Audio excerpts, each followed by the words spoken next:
Quelles sont les choses à savoir lorsqu'on débute en horlogerie? Bonjour à tous et bienvenue sur Horlo & Co, moi c'est Paul et ça fait quelques années que je me passionne pour l'univers de l'horlogerie et que je collectionne les montres. Durant ces années, j'ai fait des erreurs que j'aurais pu éviter si on m'en avait parlé. Alors aujourd'hui, mon but est de vous parler de ces choses que je considère importantes lorsqu'on commence à s'intéresser à cet univers incroyable qu'est l'horlogerie. En numéro 1, on commence par les bases, vous n'avez pas besoin d'avoir beaucoup de montres pour être un collectionneur. Alors ça peut paraître logique pour certains, mais ça ne l'était pas pour moi. Lorsque j'ai commencé à m'intéresser à l'horlogerie, j'avais cette croyance qu'un vrai collectionneur devait posséder plein de montres. Je pensais qu'on n'allait pas être considéré comme collectionneur ou du moins passionné en ne possédant qu'une seule montre. Alors avec ça, j'ai plusieurs problèmes à soulever. Premièrement, qu'est-ce qui définit un collectionneur? C'est quoi les critères? C'est quoi le nombre de montres à avoir, le type de montre à avoir ou encore le prix des montres à avoir? Eh bien personnellement, je n'ai pas la réponse et même si j'en avais une, eh bien elle serait totalement subjective. Chacun se fait sa définition d'un collectionneur. Bon, évidemment, il est difficile de s'auto-proclamer collectionneur si on ne possède même pas une seule montre. Et ensuite, ce désir de devenir collectionneur était sûrement un petit peu malsain. Car on ne devient pas collectionneur pour intégrer un groupe ou faire plaisir aux autres qui concrètement et clairement n'en ont rien à faire de ce que vous portez au poignet. Mais à mon avis, ce passage de personne qui s'intéresse un petit peu à l'horlogerie à collectionneur doit se faire naturellement avec le temps. Vous achetez votre première montre, vous vous documentez, vous lisez des forums, regardez des vidéos. Par la suite, d'autres modèles vous font de l'œil et puis votre collection s'agrandit au fur et à mesure. Je trouve personnellement que cette vision de l'évolution personnelle au sein du monde horloger, si je puis dire, est beaucoup plus séduisante comme ça plutôt que d'acheter 10 montres pour s'autoproclamer collectionneur aux yeux des autres alors que, comme je l'ai dit avant, ils en ont rien à faire. Et d'ailleurs, ça me fait passer au point numéro 2, n'écoutez pas les puristes. Alors là, je vais pas me faire des amis, mais avant que vous me tiriez dessus, je vais m'expliquer un petit peu. L'horlogerie est tout de même quelque chose d'assez niché, on est un petit peu dans une bulle, dans une sphère, on a l'impression que tout le monde s'intéresse à l'horlogerie. Mais c'est absolument pas vrai, il suffit d'en parler, je sais pas, vous croisez 10 personnes dans la rue, vous leur demandez qui est passionné d'horlogerie, il y a forte chance à parier que 9 personnes sur 10, si ce n'est plus, on n'a clairement rien à faire de l'horlogerie. Donc au sein de cette niche, on a des experts en horlogerie, mais en plus des experts, il y a la catégorie des puristes. Et je tiens à préciser que je suis ni expert ni puriste, je suis simplement un passionné. Les puristes, c'est ce type de personnes qui vont constamment vous critiquer sur vos choix. Ils vont vous dire « Non mais pourquoi t'as acheté ça? C'est de la merde, t'aurais plutôt dû acheter ça. » C'est aussi ces fameuses personnes qui vont vous juger de par votre collection. Si vous n'avez pas une SKX ou alors que vous ne connaissez pas la référence parfaite, exacte de votre montre ainsi que l'entièreté de sa fiche technique, eh bien vous n'êtes pas digne de vous revendiquer en tant que passionné d'horlogerie. Je sais pas, je pense que vous voyez un petit peu du type de personne dont je parle. Mais il faut se réveiller, l'horlogerie n'appartient à personne, c'est un domaine et chacun a le droit d'être passionné par le domaine de l'horlogerie. Et comme pour le collectionneur, il n'y a pas de liste de critères qui vous expliquent en 10 étapes comment devenir un parfait passionné d'horlogerie. Moi je suis pour l'ouverture de ce domaine qui est encore malheureusement trop souvent identifié comme un domaine mondain, un univers mondain par les gens en général, alors que pas du tout. D'ailleurs, c'est l'une des raisons pour laquelle je fais des vidéos. Tout d'abord, on va pas se mentir, ça m'apprend énormément de choses. Lorsque j'écris une vidéo, j'apprends plein de choses. Et en plus de ça, je tends à faire des vidéos qui s'adressent au plus grand nombre, donc pas des vidéos trop compliquées. Tout d'abord, je n'ai simplement pas les capacités pour vous faire un cours détaillé sur les mouvements, comment on le démonte, comment on le remonte, comment on le révise. Et puis, il y a plein d'autres collègues youtubeurs qui sont bien plus calés dans ces domaines que moi. Non, moi, le but de cette chaîne, c'est que si demain, un mec totalement néophyte, il tombe sur une de mes vidéos, il la regarde et à la fin, il se dit ok, au final, l'univers de l'horlogerie n'est pas un univers si fermé que ça. Pas besoin d'avoir fait 5 ans d'études dans l'horlogerie pour découvrir des modèles, des complications ou même des histoires. Et ça me fait extrêmement plaisir, vraiment, vous pouvez pas savoir à quel point, quand je reçois des messages de votre part sur Insta qui me disent grâce à tes vidéos, je me suis intéressé à cet univers de l'horlogerie et j'aimerais bien acheter ma première montre. Ça, c'est vraiment très satisfaisant. Si c'est le cas, ne serait-ce que pour 1 ou 2 personnes par an qui s'intéressent à l'horlogerie à la suite d'avoir vu mes vidéos, moi j'ai déjà tout gagné. J'ai réussi à transmettre ma passion à travers cette caméra à laquelle je suis en train de parler alors que je suis tout seul dans cette pièce. Et je pense qu'il y a 30, 40 ans, on n'aurait jamais pu s'imaginer que l'horlogerie allait prendre ce chemin, que ça allait continuer d'évoluer, même dans l'horlogerie classique, quoi, donc des montres mécaniques. Qui aurait cru à l'avènement des montres à quartz, encore plus maintenant avec les montres connectées, que les montres classiques mécaniques allaient continuer à évoluer, à perdurer et à satisfaire, à faire tomber amoureux certaines personnes. Franchement, je sais pas, j'étais pas là à cette période, mais en tout cas, si j'y étais, je n'aurais pas misé là-dessus. Et pour vous dire, c'est totalement fou, j'ai des personnes de 14, 15, 16 ans qui m'envoient des messages en me disant qu'ils deviennent passionnés par l'horlogerie. Et ça, c'est totalement fou que les nouvelles générations, dont je fais partie aussi, évidemment, j'ai seulement 21 ans, on s'intéresse à ça, à ces petits objets complexes qui, de base, sont simplement censés donner l'heure. Alors qu'aujourd'hui, l'heure, on l'a partout, sur notre téléphone, sur notre ordinateur, sur une église, sur les panneaux d'affichage, enfin, on l'a vraiment partout. Et on trouve quand même du plaisir avec nos petits garde-temps. Alors pour en revenir aux puristes qui sont limite sectaires avec ce domaine, je trouve qu'ils étouffent plus l'horlogerie au lieu de la propager. Bon, heureusement, ce type de personnes sont quand même très rares au sein du monde de l'horlogerie et la plupart, je dirais même la majorité, sont extrêmement bienveillantes. Alors si vous découvrez cet univers, peut-être sur cette vidéo, vous allez voir que vous allez découvrir des personnes vraiment très intéressantes, des très belles personnes et souvent hyper passionnées. Donc si demain vous souhaitez acheter une montre, je vous conseille de prendre des avis de différentes personnes pour vous créer votre propre opinion. Par exemple, si vous avez vu dans une de mes vidéos un modèle qui vous intéresse et que moi je dis il est super, vous pouvez y aller, ne prenez pas ça pour acquis. Continuez de vous renseigner, de regarder des reviews d'autres médias, de lire des forums, mais surtout n'écoutez pas les puristes. Ah oui, et j'allais oublier un autre point très important. On critique pas mal certains modèles ou encore plus généralement certaines marques. Moi le premier sur TikTok, je suis le premier à dire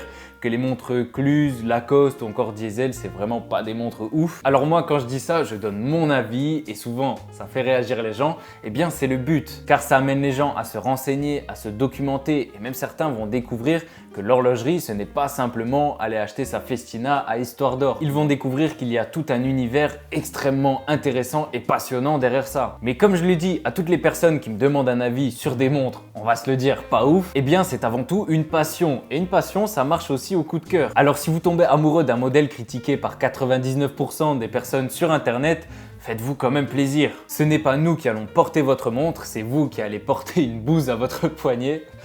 Mais plus sérieusement, c'est tout simplement vous qui allez porter votre montre. Alors si vous en êtes satisfait, c'est le principal. Mais avant de passer au point suivant, si cette vidéo vous plaît, n'hésitez pas à la liker et à vous abonner si ce n'est pas déjà fait. Dites-moi aussi en commentaire les choses que vous auriez aimé savoir lorsque vous débutez dans l'horlogerie, ça m'intéresse aussi. Et puis s'il y a des novices qui lisent les commentaires, eh bien ça peut aussi les aider. Et dites-moi aussi si ce type de vidéo vous plaît, c'est un petit peu plus le type de vidéo que je faisais auparavant au début de ma chaîne. Ces derniers temps, ça a un petit peu changé, mais j'aime bien aussi ce type de format. Je pose ma caméra et je discute autour de l'univers de l'horlogerie plutôt que présenter tout le temps plein de modèles différents. C'est aussi intéressant, mais je trouve ça intéressant de voir aussi un petit peu plus loin que l'objet physique. Alors si ça vous plaît, n'hésitez pas à me le faire savoir aussi en commentaire. Bon, le dernier point était un petit peu long, j'en suis conscient. On va essayer de faire plus court pour les points suivants. Alors je viens de vous parler de coup de cœur, mais la troisième chose à savoir, c'est d'éviter les achats compulsifs. Alors je risque d'être un petit peu contradictoire, car moi la plupart du temps, quand j'achète une montre, c'est au coup de cœur. C'est-à-dire que lorsque je décide d'acheter une montre, la plupart du temps, je fais mes recherches et quand je tombe sur la montre, je le sais, c'est comme ça, j'ai un coup de cœur et je l'achète. Alors il y a quand même des montres que je sais que j'achèterai un jour, que j'ai eu des coups de cœur, mais pour le moment, je ne peux pas me permettre d'acheter parce que c'est quand même des montres qui coûtent certaines sommes d'argent. Parmi celles-ci, d'ailleurs je vais vous les dire, je vais vous les partager. Parmi celles-ci, il y a la Cartier Santos Carré 2961 qui est juste incroyable. Ensuite, il y a la Zenith El Primero 4583 qui est tout aussi incroyable. Et la troisième qui me fait bien rêver, c'est la Universal Genève Paul Reuter Deluxe. Et il y a un petit point commun derrière toutes ces montres. Vous savez que j'aime beaucoup l'histoire derrière chaque modèle.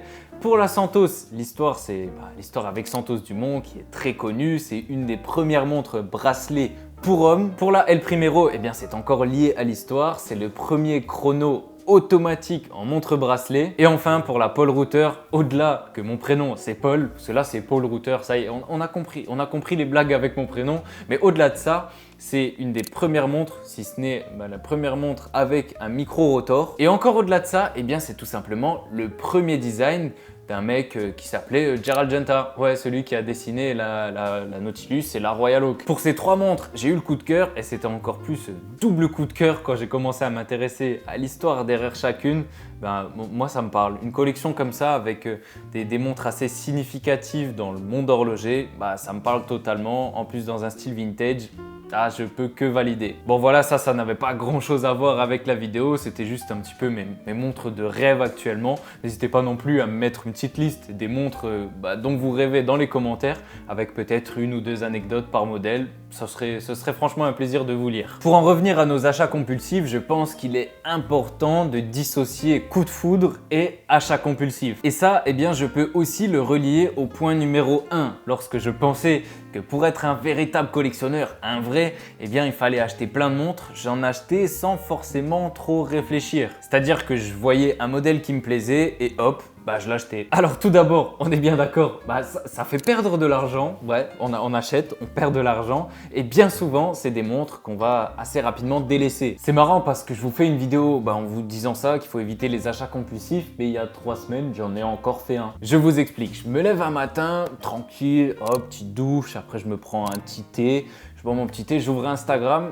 Et là, j'ai une pub. Là, j'ai une pub de Timex qui m'indique que les nouveaux modèles Timex X seconde sont sortis. Alors là, j'ai pas réfléchi, j'ai ouvert le site Timex, j'ai sorti la carte bleue et j'ai commandé directement car c'est une édition limitée. Alors pour ma défense, j'avais commandé dans l'idée de vous faire une vidéo sur ces modèles et puis je connaissais déjà un petit peu, en tout cas les anciens modèles qui étaient déjà sortis et j'aimais beaucoup. Mais avec le recul, c'est une montre que j'aurais portée seulement une fois de temps en temps, je pense que je l'aurais délaissé et après l'avoir commandé, j'ai même limite regretté d'avoir fait ça. Mais le destin a bien fait les choses, j'avais réussi à la commander alors que visiblement elle n'était plus en stock, donc ma commande a été annulée et j'ai été remboursé. Mais ça aussi c'est quelque chose que je trouve important à prendre en compte lorsqu'on est face à des éditions limitées. Et la question à se poser c'est est-ce que vous l'auriez acheté si ce n'était pas une édition limitée?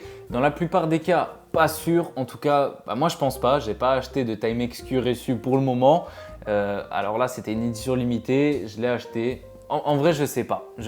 Bon, sans partir dans la psychologie de comptoir, ce phénomène a un nom, le FOMO, donc Fear of Missing Out. C'est-à-dire la peur de passer à côté de quelque chose ou la peur de louper quelque chose. Et pour contrer ça, il faut être assez fort mentalement, je pense. Plus récemment, il y a de ça 5-6 jours, j'ai encore succombé à ce fameux FOMO. J'ai acheté une montre aux enchères sur internet et 5 minutes avant la clôture de cette enchère, un gars est venu me mettre des bâtons dans les roues. J'ai donc dépassé le budget que je m'étais fixé juste par peur de passer à côté de cette opportunité. Bon là, ça faisait quand même un moment que je la cherchais, j'étais sûr de mon choix, mais quand même. Allez, on passe au point numéro 4, le vintage n'est pas fait pour tout le monde. Alors le vintage, ça possède un charme incroyable, personnellement c'est ma catégorie préférée. Mais il faut être conscient que porter une montre vintage, c'est bien différent que de porter une montre neuve. Tout d'abord, il faudra y faire plus attention, faire attention au choc, à l'étanchéité, prendre l'habitude d'enlever sa montre lorsqu'on va faire des choses qui peuvent être dangereuses pour elle, donc la vaisselle, la douche, faire de la moto peut-être. Mais bon, tout ça, c'est plutôt logique. La chose dont il faut vraiment avoir conscience, c'est que ça peut coûter un bras. Alors si vous vous baladez sur des sites de revente de montres vintage et que vous tombez sur un modèle plutôt attractif, eh bien méfiez-vous. Vous n'en avez aucune idée si le vendeur est honnête, si la montre est fonctionnelle, si la montre est d'origine. Il y a plein de paramètres à prendre en compte qu'on ne peut pas trop forcément savoir juste en la voyant en photo. Et bien souvent, ce type de montres ne sont pas révisées avant la mise en vente. Donc prenez le temps pour additionner le prix d'une révision avec le prix que vous allez payer la montre et voyez si vous êtes toujours en accord pour mettre cette somme pour avoir ce modèle. Je vous donne un exemple, j'ai acheté une Omega il y a quelques mois, là je l'ai mise en révision et ça va me coûter entre 300 et 400 €.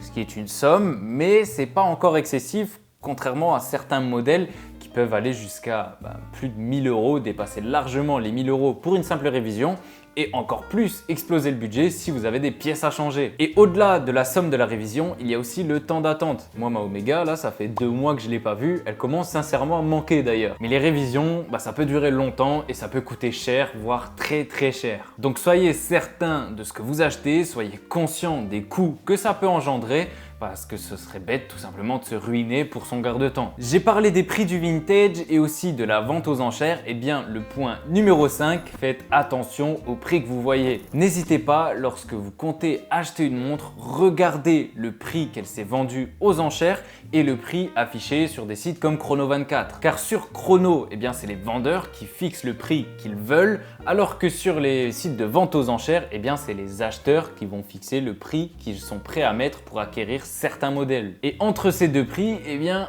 il peut y avoir une vraie différence. Il faut aussi savoir si pour nous c'est important d'avoir la boîte et les papiers. Personnellement, c'est pas mon critère numéro 1, mais pour ceux qui veulent la boîte et les papiers, eh bien, ce sera forcément un petit peu plus cher. Et on passe enfin au point numéro 6, vous ne serez pas en sécurité. Alors malheureusement, de nos jours, c'est devenu assez dangereux de porter une montre d'une certaine somme. Si vous vous baladez dans des grandes villes, il est préférable de faire attention à ce que vous portez, car les voleurs, croyez-moi, ont l'œil pour détecter les objets qui valent cher. Et c'est entre guillemets de l'argent extrêmement facile. Il suffit d'arracher le bras d'un mec pour avoir 20 000 euros, si ce n'est plus, je sais pas, 100, 200 000 euros. C'est de l'argent très facile pour eux. Alors c'est cru, mais c'est la triste réalité. Je connais des mecs qui se sont fait arracher des montres, voire même cambrioler. Alors si vous possédez des montres d'une certaine valeur, faites quand même attention à vous et ne les gardez pas forcément chez vous, un coffre à la banque sera préférable. Et ça me désole profondément que ce type de précaution soit nécessaire, soit indispensable pour des objets